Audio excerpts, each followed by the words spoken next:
Good afternoon, Packers fans. Aaron Nagler here with your Packers Daily Chat, coming to you live on the Cheesehead TV social channels. Happy Tuesday. Is it Tuesday? I think it's Monday. Monday. Happy Monday.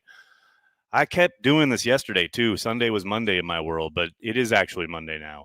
And the Packers had practice number 5 here in Green Bay over there at Ray Nitschke Field, and the pads came on. And Nate Hobbs said, "Woohoo, pads!" And he started hitting everybody, including Marshawn Lloyd. One of the very first plays of practice, and hurt the young man. That's right. Marshawn Lloyd suffered an injury, was lying on the ground for a bit, and then got up with the training staff and was limping. Not great.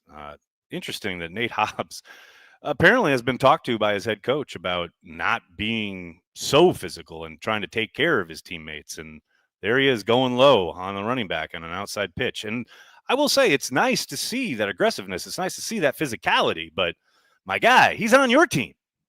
Save it for the other guys. I can't tell you how excited I am to hear about joint practices because gosh knows there are going to be some fights this year. I guarantee that with Nate Hobbs in attendance. Holy cow. Obviously, I talked a little bit about this on my instant reaction video. I hope you guys checked that out.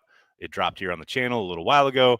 And yeah, I just wanted to jump on like I always do and talk to you guys, Packers fans worldwide, live from Green Bay, Wisconsin. Man, it is finally about to break. This heat that has really I was just talking to Drew and KB on the radio about this, and thank you for your patience. I went a little late today because I was appearing on the radio, but I was just talking to them about the fact that, man, first day of pads, it's usually like a real kind of energy in the crowd and on the field with the guys. It did feel a little subdued this year, and I got to think that is somewhat because of the heat. It has been, once again today, a scorcher of a day, but that is finally supposed to break, I believe, overnight into tomorrow. So later this week, it's going to be beautiful. Family night, supposed to be gorgeous. Can't wait. And that, as you guys know, if you're longtime Packers fans, is not the norm when it comes to family night. A couple other standouts today.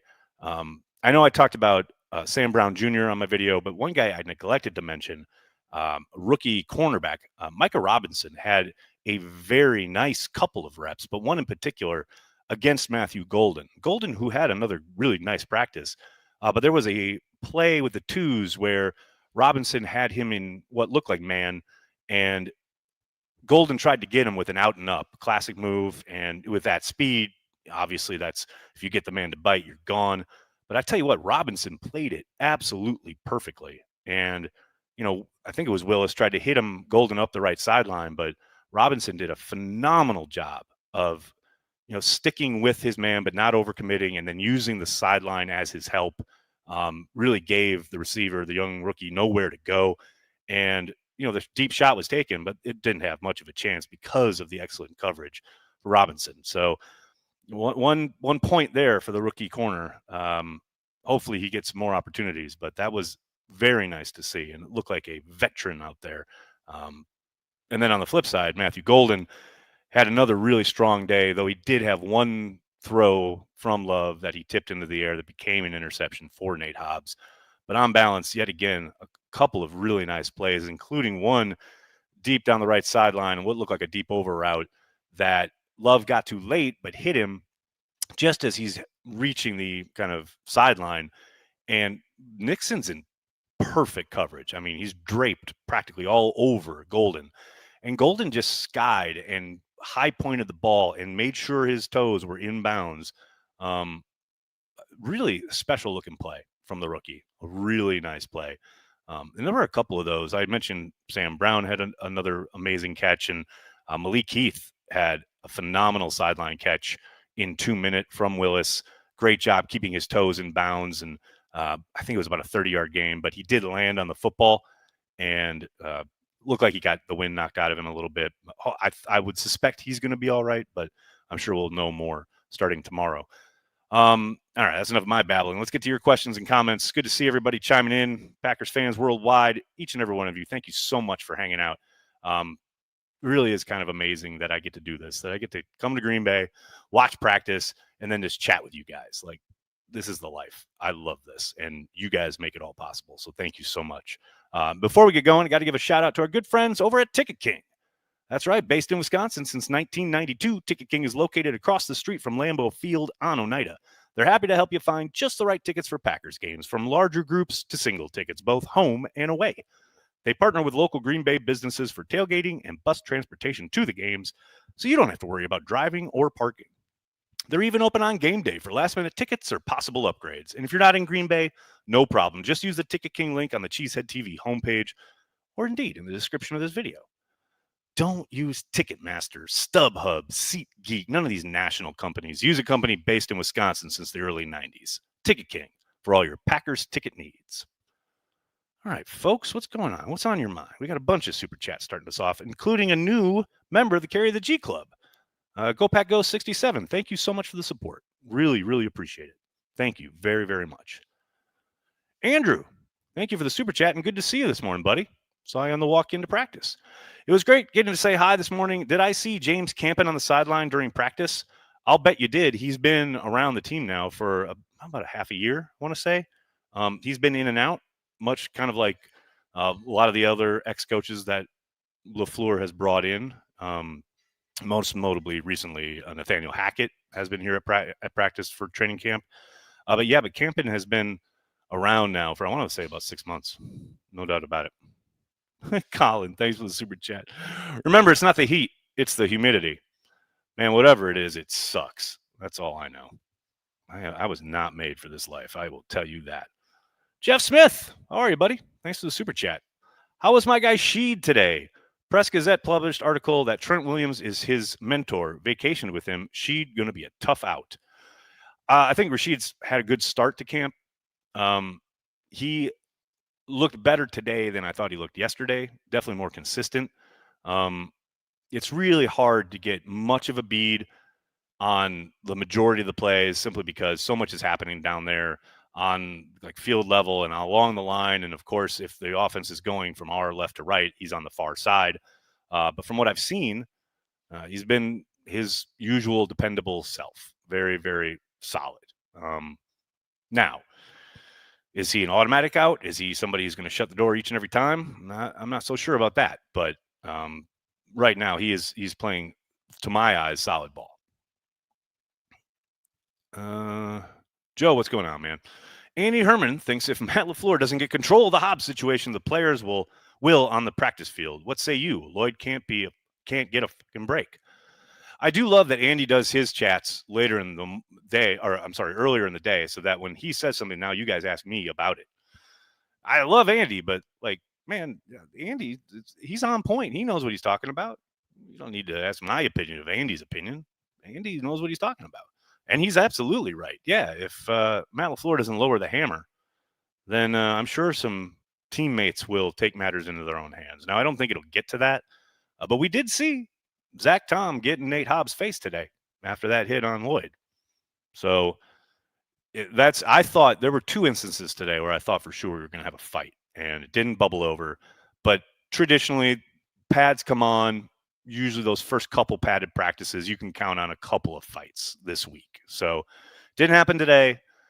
It's going to happen probably later this week, and it will most likely involve Nate Hobbs. I mean, if the coach telling you, the head coach, not a coach, not your position coach, if the head coach telling you to calm down and you don't do it, doesn't do it, well, I'm sure the players will take matters into their own hands. I have zero doubt.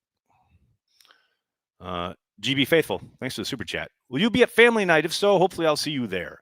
I will be attending. I will be in the press box, but I will certainly be out and about prior to family night beginning. So be on the lookout because I'll probably be prowling around the parking lot looking for beers to be consumed and brats to be eaten.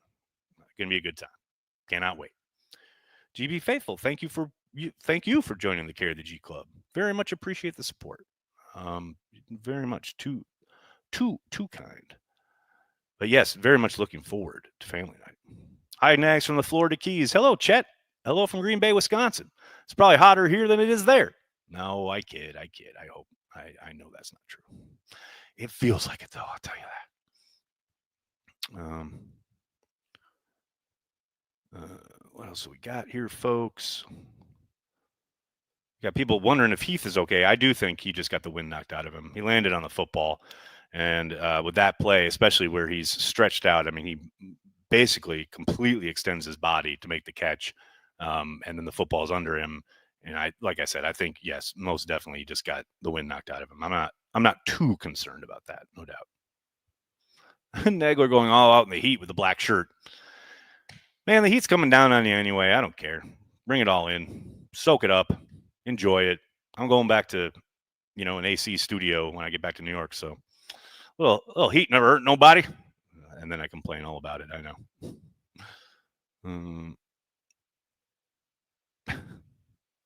Wow, this is a very specific question that I definitely don't know the answer to. Haven't seen anyone mention this. The new Packers throwbacks use the Nike Vapor Fuse template. Why did I want to read it like the Nike Vapor Fuse template? I'm sorry. That's just how I read it in my head. Any chance the whole Packers wardrobe is being updated to the Nike template? There's a decent chance, actually. I'll actually ask someone who would know, and I'll get you an answer tomorrow when we all gather again here at Packers Daily. Carl, thank you so much. Hey, Nags, great question to Coach LaFleur today. Cheers. Thank you very much. I mean, that question was legitimately driven by a conversation that we had on Happy Hour here at Cheesehead TV a couple of weeks ago. Or actually, I want to say it was last week. So, this is what the Happy Hour is all about. We talk about stuff. We have questions, and people ask me questions. And if I don't know the answer, I'll ask Coach. So I was really glad that Matt took it in the spirit that he did, because I know maybe possibly, especially when it comes to offensive stuff, like maybe he gets a little defensive about it. But yeah, I really liked his answer, and I was glad that he was open to answering that question about the fourth down stuff. What else we got here, folks? Oh, don't want to miss that one. Aaron, it looks warm there. That's because it is. What else we got here, folks? Don't want to miss any super chats. Don't want to do that. Stop crying about the Heat. Just remember the Bears and Vikings suck. They definitely suck. That doesn't change the fact that it's hot. Thank you for this question. Is Cheesehead TV going to do a meetup at all while you are in town? Corey and I were literally talking about that just before I went live. And when I get done here, we're going to continue to talk about it. So yes, we will be doing something most likely next week. Be on the lookout. We'll definitely blast it out on social. Obviously we'll talk about it here on YouTube, etc. But yes, the hope, the dream is we'll be doing something next week. Not sure where or when, but be on the lookout because that will certainly be happening. GB Faithful, thanks again, man. My office is directly across from Vikings' old training facility in Minnesota. My signed Love, Favre, Rodgers, Sharp, and Butler jerseys are up, Jerry. I hope everyone can see them. Funny you should say that because I literally brought a Cheesehead TV Bart Starr GOAT t-shirt for my nephew who's getting into town here in Wisconsin tomorrow. No, Wednesday. But he lives in Minneapolis, so I want him to wear that to school with pride. And, let the Vikings fans amongst his schoolmates understand what real football is like. Only thing. Come to Florida and feel the real hot weather. No thanks. I choose life. What else we got? My throwback gear just got delivered today. I cannot wait to get home from work to check it out. Yeah, I definitely took a run at some of that throwback stuff yesterday in the pro shop.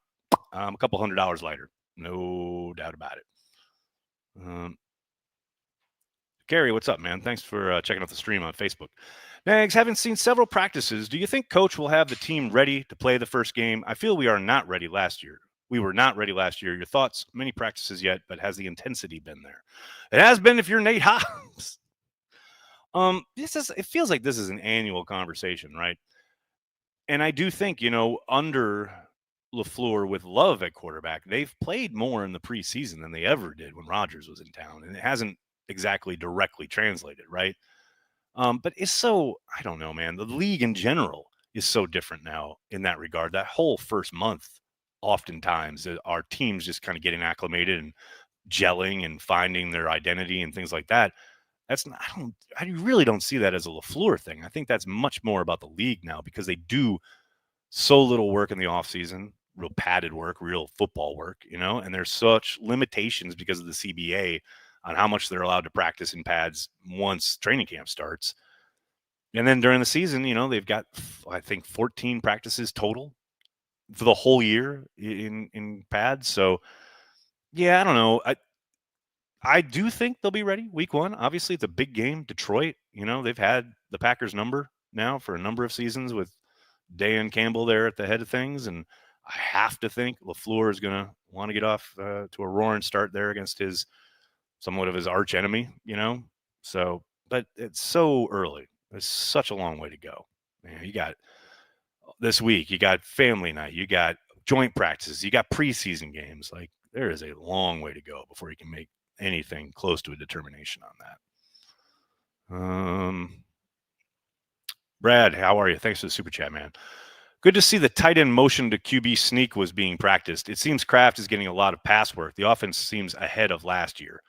Well, that's interesting you say that because I think a big kind of component of that is the fact that Love's been there from day one, right? The idea being last year he was absent for the first 4 or 5 practices.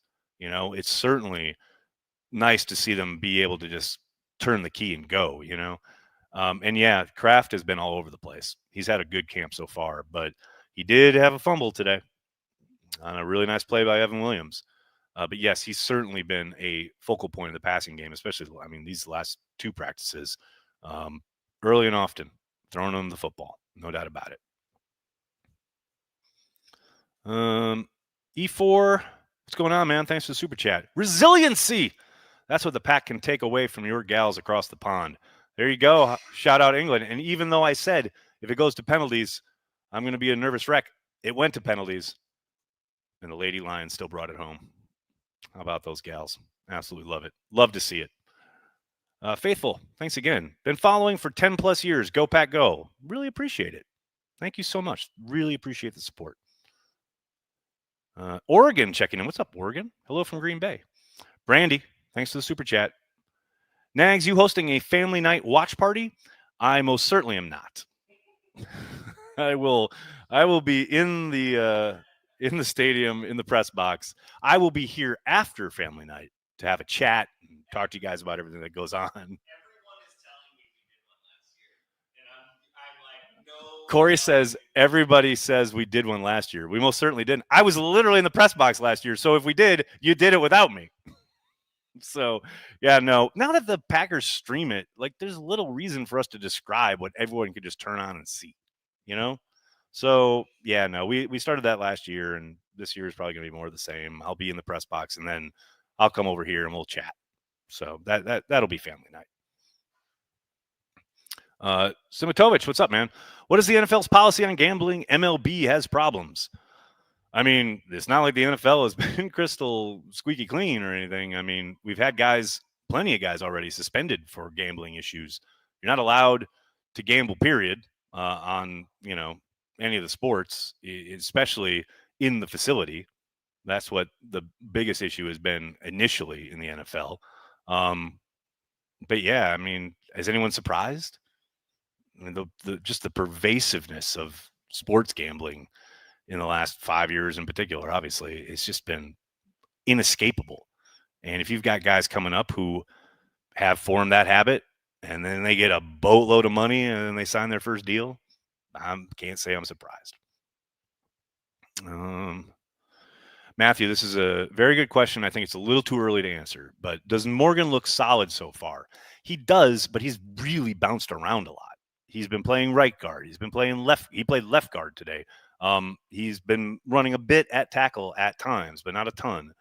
So it's been hard to get a handle on A, where he is, and B, really kind of focus on him, because he's always seemingly every kind of series or every kind of, all right, now we're doing 2-minute or now we're doing red zone or whatever. He's seemingly in a different spot each and every time. So by the time you're 2 or 3 plays in, you kind of notice, oh, Jordan's at left guard now. And some of that's because Elgton Jenkins isn't doing any teamwork yet, and Banks is just coming back and doing team. So they're really kind of bouncing him around. And I got to say, I don't think that's doing the young man any favors. I wish they would just allow him to compete at one spot and hone in on that spot and get really good at that spot, hopefully, right? What I've seen has looked good, but there hasn't been a ton yet to focus on. Colin, thanks for the super chat. Any sleeper players playing well under the radar so far in camp? I mean, you got to take this with a grain of salt because I've only been here 2 days. You got to remember, I haven't been here for all of the days. But man, these last 2 days I've talked about it, so I guess it's not really a sleeper, but Nazir Stackhouse looks legit. I got very excited from what I saw yesterday, and then I had to kind of calm myself down and say, remember, Aaron, the pads aren't on yet. He's a lineman. Like, let it happen. And then today the pads go on, and he was still owning fools up front, like just completely stonewalling offensive linemen, both in the run game and in the pass game, resetting the line of scrimmage. Not a pass rushing demon, but certainly a guy who knows how to get some push. I really like him. I'm smitten, as it were. And the fact that they gave him 93 is just lovely.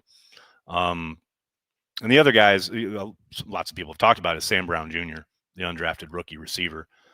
He looks the part. He looks like a classic Packers wide receiver. So as he's 6'2", you saw that on display today when he skied up for that pass on the right sideline. He's certainly making a name, and hopefully we'll get some more opportunities, maybe with the 2s, 1s, obviously in the preseason. But so far, you really like what you see there. But again, it is very, very, very early. What else we got here, folks? Carl Van Beckham, how are you, man? Thanks for the super chat. It seems like our linebacker group is going to have some juice this year. Isaiah Simmons seems to be a wild card. Hafley getting the best from him? So far, I'll tell you what, he jumps off the field. You talk about the athleticism and the reason he was taken in the top 10. Man, he's an exciting player. And you use him with Quay Walker and Edrin Cooper, you could really be cooking with gas there. Now, the worry, at least from my eyes, would be, okay, if a team decides to button it up and run the football and run power and run counter and just come at you with smash mouth football, is that group going to be able to hold up? That would be, for me, the one kind of worry kind of moment there. But on balance, as NFL offenses and defenses go right now, it's, you guys know it's so hybrid and guys are asked to do so many different things, and their athletic ability gives Hafley so many kind of variables and versatility, which is a watchword here in Green Bay.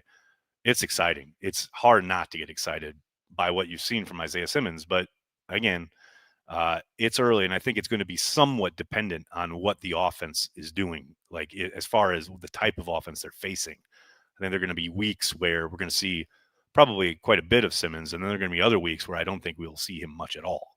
And that's going to be down to the type of opponent they're facing. But yeah, you can't miss him on the field. He is athletic as hell. Portmaster, how are you, man? Thanks for the super chat. Is the 3-high baloney defenses stopping my favorite stat, yards after catch, or can your guys need to grow more and bust those crosses big, or both? I mean, that's the idea, right? When you've got 3-high, you've got middle of the field closed there. That's assuming, yes, the pass is completed underneath, and then you're going to rally and tackle, right? But certainly there are angles and there are ways to, and they did this yesterday with Reed, where they got him out in the flat, and I can't remember who it was, but someone had a great seal block that he kind of ducks under and gets up the sideline for a big gain, right? So, yeah, I don't think it completely negates it. You can absolutely counter it. And they did that in the 2-minute today. There was a cover 3 that they went with, I think it was on 3rd down, and Reed got behind the second level and had a big reception to move the sticks and set him up for a game-winning field goal. So there's weaknesses in every single formation, every single defense, etc. But yeah, in today's NFL, a lot of what you're looking for is to do exactly what you're talking about, because a lot of teams have stopped trying to take big chunk plays on the regular, and they've gone to lots of rhythm underneath, let guys get the ball in their hands and make stuff happen after the catch. And certainly teams have countered, right?